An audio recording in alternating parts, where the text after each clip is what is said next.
Assalamualaikum warahmatullahi wabarakatuh. Perkenalkan, saya Azahra Desy Arianti dengan NIM 012128212671 akan memaparkan mengenai mukhabarah untuk penilaian ujian tengah semester Fikih Muamalah Kampus Indralaya. Baiklah, di sini saya akan menjelaskan langsung apa itu mukhabarah. Mukhabarah merupakan kerjasama antara pemilik lahan dan penggarap dengan melakukan kesepakatan bahwa hasil panen dibagi kepada pemilik lahan dengan si penggarap, dan hasil dari panen tersebut dibagi sesuai kesepakatan antara keduanya, sedangkan benih dan biaya itu ditanggung oleh si penggarap. Syekh Ibrahim Al-Bajuri berpendapat bahwa mukhabarah merupakan pemilik lahan hanya memberikan lahannya kepada petani penggarap lahan. Akan tetapi benih dan biaya penanganan didapat dari petani penggarap lahan. Nah, muzarah dengan mukharabah ini hampir sama. Yang membedakan antara muzarah dengan mukhabarah adalah terdapat pada segi permodalannya. Ketika pemilik lahan menyerahkan lahan dan bibit tanaman, kecuali tenaganya itu dapat dikatakan muzarah. Nah, sedangkan untuk mukhabarah adalah bibit di mana tanaman dan biaya penanaman dibebankan pada petani penggarap. Umumnya kerjasama mukhabarah dapat dilaksanakan di perkebunan yang membutuhkan biaya yang lebih sedikit, serta benih yang relatif murah, misalnya kayak cabai, ketela, kacang, sayur-sayuran. Namun tidak hanya benih yang murah saja yang dapat dilakukan kerjasama mukhabarah, akan tetapi benih yang cukup mahal bisa dilakukan kerjasama mukhabarah. Baiklah, di sini saya akan memberikan satu contoh mukhabarah. Pak Ahmad adalah seorang saudagar kaya. Dia memiliki banyak tanah di berbagai desa. Tanah-tanah tersebut tidak ada yang merawatnya karena Pak Ahmad sering keluar kota untuk urusan bisnisnya. Istrinya pun memberikan saran agar Pak Ahmad itu memasrahkan tanah-tanah itu agar dirawat oleh orang lain. Akhirnya Pak Ahmad meminta tolong kepada Pak Badrun, salah satu saudara jauhnya, agar membantunya dalam merawat tanah-tanah itu.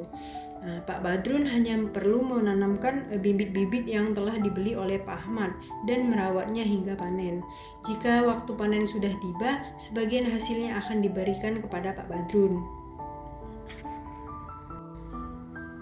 Rukun mukhabarah, menurut ulama Hanafiyah, rukun mukhabarah ialah ijab dan kabul, yang menunjukkan keridoan atau kerelaan antara kedua belah pihak.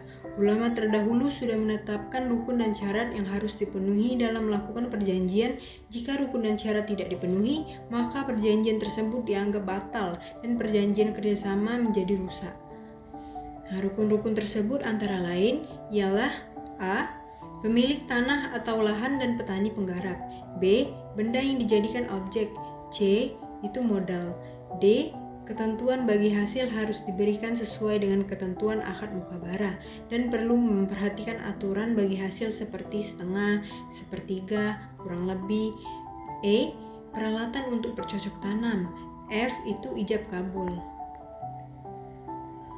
Selanjutnya saya akan menjelaskan mengenai syarat-syarat mukhabarah. Berdasarkan rukun di atas, maka tidak lepas dari syarat-syarat yang ditentukan mengenai rukun-rukunnya. Adapun syarat yang harus dipenuhi ketika melakukan akad mukhabarah itu ialah A. Akidain ialah seorang yang harus sehat dan baligh ketika melakukan akad antara pemilik lahan dengan petani penggarap. B. Menentukan tanaman yang akan ditanam, yaitu kedua belah pihak menentukan jenis tanaman. C. Berkaitan dengan hasil panen, antara lain yaitu yang pertama, bagian masing-masing harus disebutkan dengan jelas ketika melakukan perjanjiannya. Yang kedua, hasil panen adalah milik bersama, yaitu pemilik lahan dan petani penggarap lahan. Yang ketiga, pembagian antara kedua belah pihak sudah diketahui. Yang keempat, tidak disyaratkan antara kedua belah pihak penambahan yang maklum. Nah, sesuai yang berhubungan dengan tanah yang nantinya akan ditanami. Nah, seperti yang pertama itu tanah tersebut dapat ditanami. Yang kedua itu tanah tersebut dapat diketahui batas-batasannya.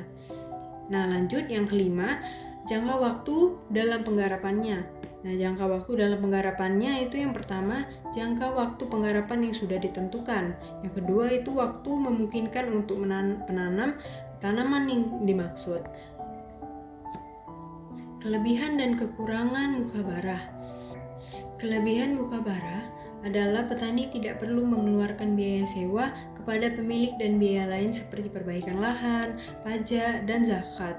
Menjadi tanggung jawab itu bersama. Namun, kelemahan dari akad sewa atau ijarah ini adalah petani harus menyiapkan modal lebih. Selain modal bibit dan perawatan, terdapat juga modal sewa.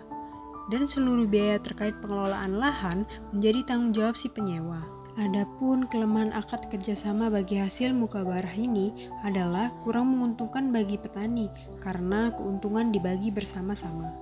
Baiklah, sekian yang dapat saya sampaikan. Lebih dan kurang mohon dimaafkan. Atas perhatiannya saya ucapkan terima kasih. Wassalamualaikum warahmatullahi wabarakatuh.